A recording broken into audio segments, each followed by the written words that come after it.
राज्यों में कमजोर पड़ने लगा है इंडी गठबंधन।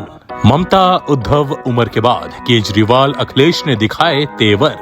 लालू और पवार ने भी राहुल गांधी के नेतृत्व पर उठा दिया है सवाल। केवल हेमंत सोरेन ही मजबूती से कर रहे हैं गठबंधन धर्म का पालन।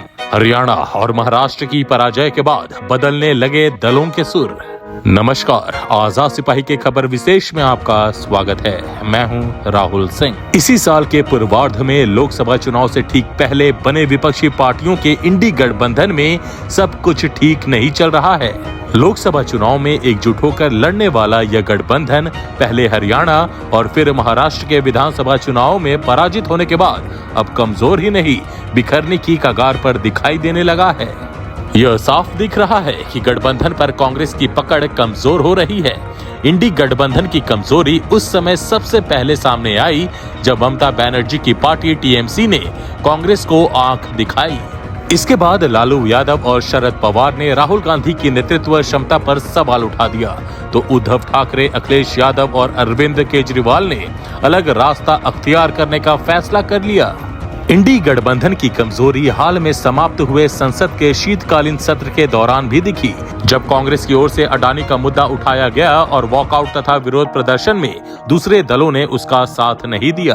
केवल झारखंड ही अकेला ऐसा राज्य है जहां हेमंत सोरेन पूरी ईमानदारी से गठबंधन धर्म का पालन ही नहीं कर रहे हैं, बल्कि सहयोगी दलों के लिए अपना सब कुछ झोंक रहे हैं। इसके बाद ही अब सवाल उठने लगे हैं कि क्या इंडी गठबंधन में बिखराव शुरू हो गया है और क्या इस पर से कांग्रेस की पकड़ कमजोर पड़ने लगी है। क्या है इंडी गठबंधन की अंदरूनी स्थिति और देश की राजनीति पर इसका क्या हो सकता है असर, बता रहे हैं आजाद सिपाही के विशेष संवाददाता राकेश सिंह। लोकसभा चुनाव 2024 में जिन सहयोगी दलों के साथ इंडी गठबंधन के बैनर तले कांग्रेस ने भाजपा से कड़ा मुकाबला किया था, वही इंडी गठबंधन महज एक साल के भीतर पूरी तरह बिखरता नजर आ रहा है। यूपी में जिस समाजवादी पार्टी के साथ मिलकर कांग्रेस ने 43 लोकसभा सीटें जीती थी, वहीं समाजवादी पार्टी पहले महाराष्ट्र चुनाव में कांग्रेस का हाथ छोड़ चली गई और अब दिल्ली विधानसभा चुनाव में वह कांग्रेस के बजाय आम आदमी पार्टी के साथ खड़ी है। दिल्ली में आम आदमी पार्टी ने कांग्रेस के साथ गठबंधन के बजाय अकेले सभी 70 सीटों पर प्रत्याशी उतारने का ऐलान किया है। अब समाजवादी पार्टी ने भी उसे समर्थन दे दिया है। उधर गठबंधन का नेतृत्व करने के लिए बंगाल की मुख्यमंत्री ममता बनर्जी कांग्रेस के सामने लगातार चुनौती पेश कर रही हैं और अब बिहार विधानसभा चुनाव से पहले राजद नेता लालू यादव ने भी कांग्रेस को अंगूठा दिखाया है।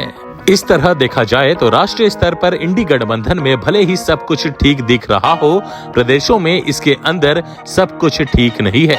अलग अलग राज्यों में इसमें शामिल सहयोगी दलों के बीच अलग अलग मुद्दों पर मतभेद नजर आ रहे हैं। बिहार में हाल के दिनों में लालू यादव की राजद और कांग्रेस के बीच दूरी बढ़ती नजर आई है। लालू ने जिस तरह से विपक्षी गठबंधन की अगुवाई ममता बनर्जी को देने में सहमति जताई है, उससे इस बढ़ती दूरी पर मुहर लग गई है। कांग्रेस लालू के इस सियासी दांव को पचा नहीं पा रही है और इधर हाल के महाराष्ट्र और हरियाणा विधानसभा चुनाव में मिली अप्रत्याशित हार को लेकर कांग्रेस पहले से ही फजीहत झेल रही है।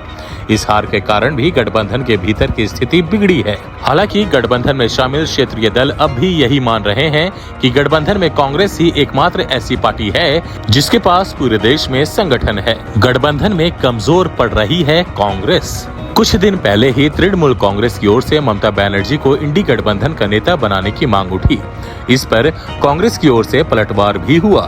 कांग्रेस ने इस मांग को एक मजाक करार दिया। अब टीएमसी की ओर से यह मांग तेजी से आगे बढ़ाई जा रही है। वहीं अब अडानी मुद्दे पर भी कांग्रेस से अलग टीएमसी ने स्टैंड लिया। इस दौरान समाजवादी पार्टी ने भी कांग्रेस का हाथ छोड़ दिया। संसद में टीएमसी सपा ने दिखाए तेवर। यह चर्चा तब शुरू हुई जब कांग्रेस के नेतृत्व में विपक्षी सांसदों ने अडानी के मुद्दों पर संसद से वॉकआउट किया। उन्होंने संसद परिसर में विरोध प्रदर्शन किया, तो इसमें सपा और टीएमसी के एक भी नेता नहीं पहुंचे। कांग्रेस से सपा की दूरी को लेकर चर्चा की यही अकेली वजह नहीं है। संभल मुद्दे पर भी दोनों पार्टियों की राय मेल खाती नहीं दिख रही। ऐसा उस समय नजर आया जब राहुल गांधी संभल जाने के लिए दिल्ली से रवाना हुए। इस मुद्दे पर समाजवादी पार्टी ने कांग्रेस नेतृत्व के फैसले पर सवाल उठा दिया। सपा की ओर से कहा गया कि जब संभल मुद्दे को संसद में उठाया नहीं गया तो वहां जाने का क्या फायदा। केजरीवाल के एकला चलो की भी चर्चा। अब आम आदमी पार्टी ने दिल्ली में विधानसभा का चुनाव अकेले लड़ने का ऐलान कर दिया है। उसने कांग्रेस से साफ कह दिया है कि वह किसी भी सूरत में कोई तालमेल नहीं करेगी। समाजवादी पार्टी ने इस मुद्दे पर आपका समर्थन कर दिया है। इस तरह अरविंद केजरीवाल के भी ममता बनर्जी की राह पकड़ने पर शिवसेना ने कहा कि कांग्रेस विपक्षी एकता के लिए कदम उठाए।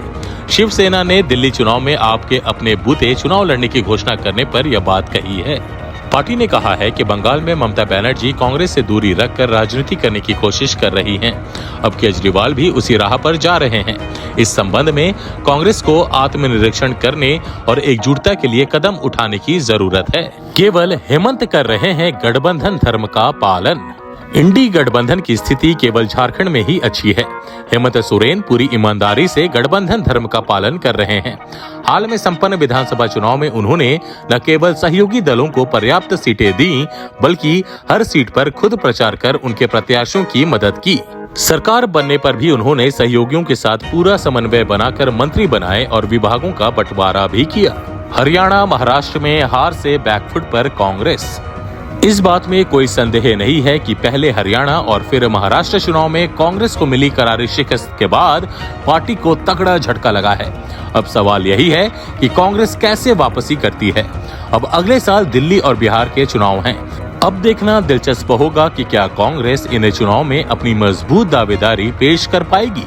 पार्टी के लिए ऐसा करना जरूरी ही नहीं, उसके खुद के अस्तित्व के लिए अपरिहार्य भी है।